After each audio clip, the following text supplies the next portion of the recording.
A'ja Wilson just earned Time magazine's 2025 Athlete of the Year award, but instead of celebrating, she used the opportunity to criticize Caitlin Clark. Wilson claimed the WNBA's history was erased for a minute, a direct reference to Clark's revolutionary impact on the league. But here's what makes it even more startling. Wilson grumbled about attention last year when Clark won, claiming that she was overlooked because of her race, but she is now perfectly content to be the only face on the Times cover. The hypocrisy is unbelievable. Caitlin Clark finally broke her silence. You won't believe her response. Before we reveal how Caitlin broke her silence, let us know in the comments if you believe AA deserves a prize. Wilson should have basked in the glow of her Time magazine accolade. She enjoyed a spectacular 2025 season, winning her 4th MVP award and leading the Las Vegas Aces to another championship run, aided by the officials, of course. However, rather than celebrating her accomplishments, Wilson chose to use a platform in a different way. She said that WNBA history was erased for a minute during the interview. These were not meaningless words thrown around casually. Wilson understood exactly what she was saying and who she was addressing. Let's lay down what A'ja Wilson meant when she mentioned history being wiped. That comment is nicely timed with Caitlin Clark's rookie season explosion last year. Clark broke attendance records, received extraordinary television ratings, and garnered more media attention for the WNBA than the league had experienced in years. Wilson stated that history was wiped for a minute. She wasn't talking about preserving an abstract idea of league history. She was referring about Clark's influence overshadowing what Wilson and her colleagues had accomplished. The most telling element is this. Wilson maintained perfect silence throughout Clark's historic 2024 season. Clark received Rookie of the Year unanimously. She broke 62 records. She guided the Indiana Fever to their first playoff appearance since 2016. She became the global face of women's basketball, winning Time magazine's Athlete of the Year award in 2024. Wilson had lots of opportunity to publicly praise Clark or recognize her remarkable achievements. She chose silence every time. Wilson even maintained silence when Clark got threats and encountered hostile crowds on the road. She said nothing as Clark suffered with severe fouls and physical abuse from other players. Wilson, who considers herself a WNBA leader, showed little public support for the rookie who was bringing millions of new viewers to the league. Her silence revealed much about her genuine feelings. Wilson now claimed she was protecting the league's formula and legacy, but her timing tells all. She waited till she had the largest platform in her career to make her comments. Time magazine's Athlete of the Year focus provided her with the ideal chance to minimize Clark's impact while appearing to defend the WNBA's heritage. It was calculated and purposeful. Wilson stated in an interview with Time magazine that it was not a personal attack because she would do her job regardless. She claimed she would be the MVP, she would win a gold medal, and no one could shake her resume. She concentrated solely on her own achievements, even when acknowledging Clark's impact on the league. That sentence reflects Wilson's genuine perspective. She saw Clark's success as a danger to her own legacy and resume, rather than a positive development for women's basketball. The Time magazine story also described Clark's rise as generating a toxic, racially divided narrative in which she was virtually solely responsible for saving a league founded by a predominantly black playing base. This framing featured in Wilson's feature story, implying that Wilson intended to push a narrative about Clark's impact on the WNBA. Wilson's public persona has always emphasized unity and support for fellow female basketball players. She discusses pulling each other up and expanding the game together. However, her passive-aggressive words about Clark show a different side. She is willing to use subtle jabs and coded language to denigrate the athlete who has brought more attention to the WNBA than anyone else in recent years. This disparity between her public image and her actual actions implies that her statements were spoken with deliberate intent. Wilson's words in Time magazine reflect what many fans have thought during the 2024 season. She harbors animosity for Clark's quick ascension and the attention it garnered. Wilson had every opportunity to be kind and welcoming to the rookie who was transforming their entire sport. Instead, she chose envy and sly attacks masked as preserving league history. Her Time magazine moment revealed her actual emotions for all to see. The question today is how WNBA leadership will handle the apparent friction between their established star and their budding sensation.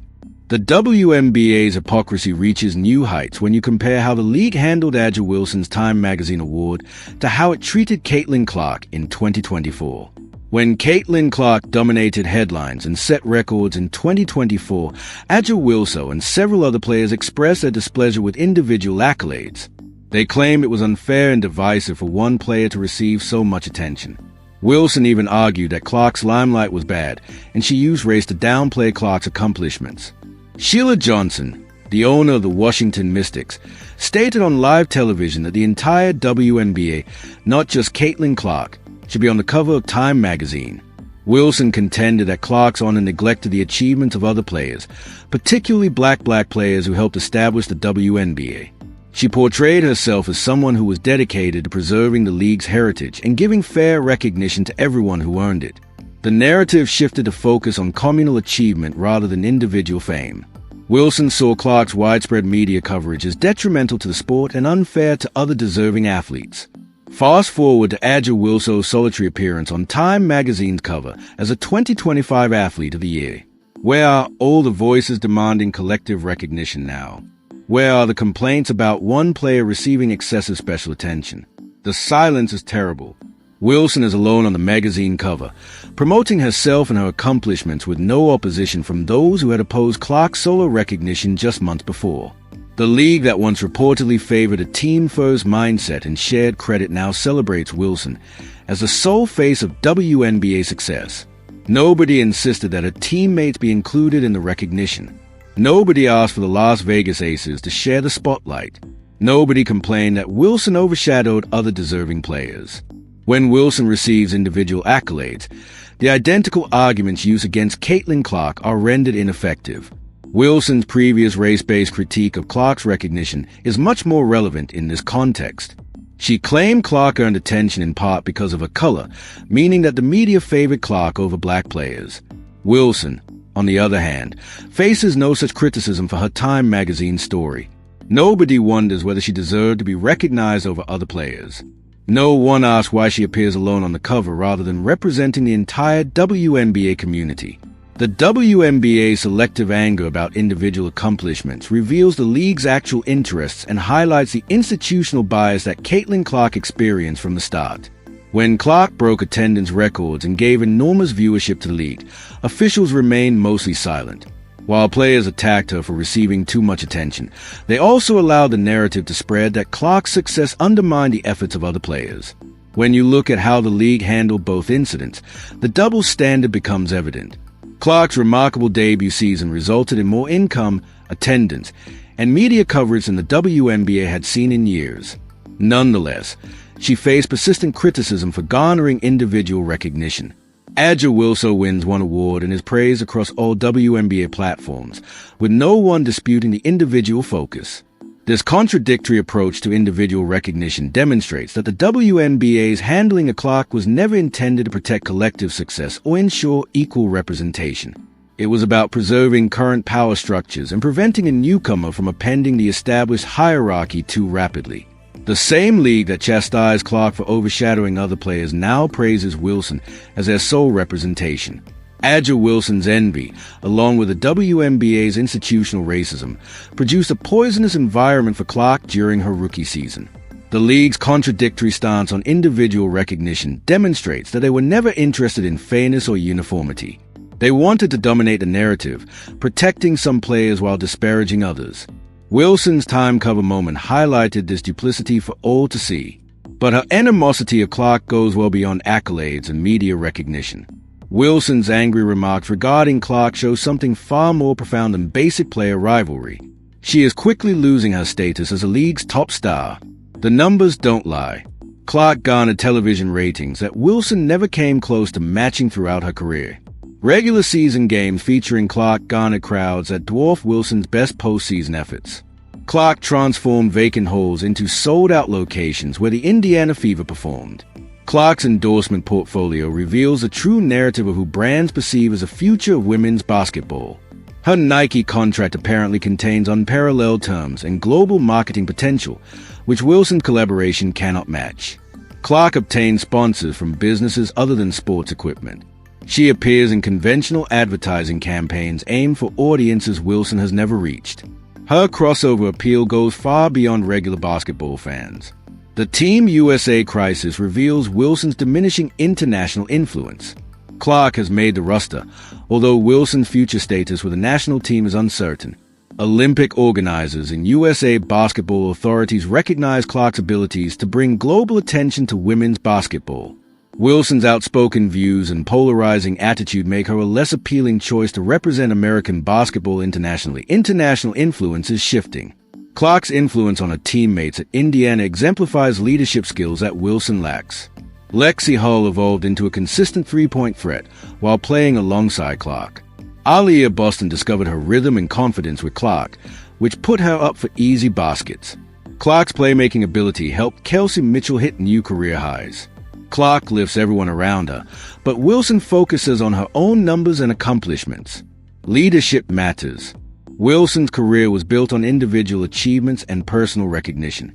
She measures success in terms of MVP honors, scoring titles, and individual honors. Clark embraces basketball with a team-first philosophy that helps everyone improve. She shatters assist record while Wilson pursues scoring marks. Clark praises her teammates' success, whilst Wilson focuses on her own. The team first defines Clark's strategy. Wilson's desperate attempts to remain relevant through creative controversy indicate someone who is losing momentum quickly. She generates drama around Clark's achievement rather than concentrating on her own game. She uses media appearances to cast subtle criticism rather than promote women's basketball favorably. Wilson uses what should be celebratory times to denigrate the achievements of other players. Desperate methods are obvious. Clark's popularity extends beyond basketball honors to include general cultural significance. She was named to Forbes' 30 Under 30 list and is attracting interest from worldwide entertainment brands. Her social media presence produces engagement levels that Wilson's accounts cannot match. Clark exemplifies the type of athlete who crosses sports boundaries, whereas Wilson is limited to basketball-specific fame. Cultural reach is important. The market plainly demonstrates where the WNBA's future lies. WNBA goods sales increased 500% during Clark's maiden season. Clark jerseys outsold Wilson's clothing by a huge margin. Attendance increased considerably when Clark played, compared to Wilson's games. Television ratings, retail sales, and stadium attendance all point to Clark as the league's most valuable asset. Future and value are displayed. Wilson did great achievements throughout her career. She earned several MVP awards and titles. She established herself as one of the most talented players in WNBA history. But Clark accomplished in a single season what Wilson took years to establish. Clark's quick impact on every measurable area of the sport jeopardized Wilson's status as women's basketball's face. Wilson's jealousy is clear when you look at her history of statements regarding Clark. She remained mute during Clark's unprecedented rookie accomplishments, but spoke out when Clark gained significant praise. Wilson waited until she had a platform to undermine Clark's achievements while promoting her own legacy. Her Time magazine interview provided her with the ideal chance to criticize the league's brightest star while claiming to protect WNBA heritage. Wilson's fear pushed her to use her most memorable career moment as a weapon against Clark rather than a celebration of her own accomplishment. After days of speculation about how Clark would respond to Wilson's veiled attacks, she eventually broke her silence. The basketball world held its breath. Clark has every right to respond to Wilson's comment about WNBA history being destroyed. She could have pointed out the obvious hypocrisy. She may have brought up Wilson's quiet amid her rookie season achievements. She may have exposed Wilson's double standard, which permitted him to applaud individual recognition while condemning Clark for the same. Clark selected a completely different path. She took to Instagram and sent a simple but powerful message congratulating Wilson on her Time magazine recognition as Athlete of the Year for 2025. There is no drama, no passive-aggressive undertones, and no covert digs disguised behind supposedly nice comments. Clark's post was all about applauding Wilson's accomplishment. Her Instagram post expressed genuine excitement for Wilson's success. Clark praised Wilson's amazing season and well-deserved recognition. She praised Wilson's basketball accomplishments without a trace of bitterness or anger. The post radiated pure class and sportsmanship, in stark contrast to Wilson's attitude to Clark's victory in 2024. Clark's remark revealed as much about her character as Wilson's did about Hayes. While Wilson used her biggest platform to cast doubt and lessen Clark's effect, Clark used Hayes to elevate a player who had spent months disparaging her accomplishments. Wilson turned a celebration into a dispute. Clark transformed controversy into a cause for joy. Clark's response is even more astounding given how timely it was. She sent her congrats shortly after Wilson's Time magazine interview got significant prominence. Clark might have remained mute and let the dispute to play out, or she could have let Wilson's remarks speak for themselves. Instead, Clark took the high road and publicly backed the athlete who had been anything but supportive of her. When comparing their approaches, the character differences between these two players become unmistakable. Adja will also use her Time magazine moment to reflect on the past and defend her legacy. Caitlin Clark continually looks ahead and focuses on improving the game. Wilson views Clark's success as a threat to her own achievements. Clark sees everyone's accomplishment as positive for women's basketball. Clark's Instagram picture explains why fans and sponsors prefer her over other WNBA stars. She exemplifies the type of leadership the league requires going forward. Clark empowers others rather than knocking them down. Rather than creating drama, she develops good storylines. She uses a vast platform to promote, rather than divide, women's basketball. Clark's reaction demonstrates her understanding of something Wilson does not yet grasp. The WNBA grows stronger as all players excel. Clark welcomes other players' accomplishments because she understands that their success benefits everyone in the league. Wilson sees success as a zero-sum game in which Clark's achievements somehow undermine her own legacy. The basketball world took note of how both players handled the issue. Clark emerged as a mature leader capable of overcoming petty jealousy. Wilson appeared defensive and insecure about her role in women's basketball. Clark's elegant response demonstrated that she had the character attributes that distinguish true champions both on and off the court. Her reaction exemplifies why the WNBA future belongs to athletes who lift others rather than those who bring down their teammates for personal benefit. Wilson's Time magazine outburst backfired spectacularly. She intended to minimize Clark's impact, but ended up showcasing her own vulnerabilities instead. Clark's courteous remark highlighted the stark contrast between these two players. Wilson represents the old guard, who need drama and scandal to maintain their relevance. Clark exemplifies the future via her class, leadership, and team-first approach. The WNBA's next chapter will be written by players who elevate the game rather than denigrate their opponents. Clark demonstrates every day why she is the leader that women's basketball requires. Her method entices new followers, creates enthusiasm, and elevates those around her. Wilson's jealousy exacerbates her own downfall. Do you believe Asa deserved the award? Please let us know in the comments below. Like, subscribe, and enable all notifications so you never miss out. Click the video on the screen, and we will see you in the next one.